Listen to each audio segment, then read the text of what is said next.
Vietā, kur pirms pusgadsimta bijusi pienotava, bet pēc tam ilgus gadus stāvējušas pussabrukušas ēkas, tagad Vānas pagasta bērniem īstenāt laiku līdz svinīgajai atpūtas laukuma atklāšanai palīdz pazīstamie pasaku varoņi, un tad jau ilgi gaidītais brīdis ir klāt. Runas šoreiz nav garas, un tradicionālā lenta tiek pārgriezta ātri. Vānas pagasta bērni, kur ir atpūtas parka idejas autori, āši steidz iemēģināt jauno rotaļu laukumu. Nu, kāda ir sajūta? Ļoti laba. Kas tev vislabāk patīk no jaunā laukuma?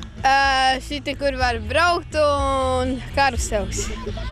Kāķim šķiet, ka laukums ir vienkārši superīgi izdevies. Vajadzēja te bānētajiem bērniem tādu laukumu? Vajadzēja, un bērniņi visi ir apmierināti, vai ne? Jā. Tikmēr pieaugušie vēl nespēja savām acīm noticēt, ka tagad gandrīz hektāru lielajā platībā izveidot celiņu, izvietot dažādu lielumu karuseļu, šūpoles un ir arī dabas taka ar dažādiem sportiskiem elementiem. Tiešām, viņi sen bija to pelnījuši, jo šeit, kas atradās jau cik gadu garumā, ferma sabrukusi, sajukusi, ražošanas ēka pagrabs, neizmantojams, grausts, bīstams bērnu dzīvībām, skola blakām, bērnu dārs blakām.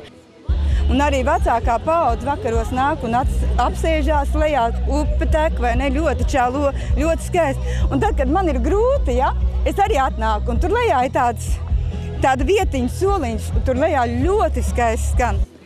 Atpūtas parka atklāšana ir te vai gadsimta notikums. Neviens no uzrunātajiem Vānas ļaudīm tik priecīgu brīdi pēdējo 20 gadu laikā neatceras. Šoreiz tas bijis iespējams pateicoties Eiropas atbalstam, kas segusi 90% no vairāk nekā 110 000 latu lielajām izmaksām. Tā, mēs tagad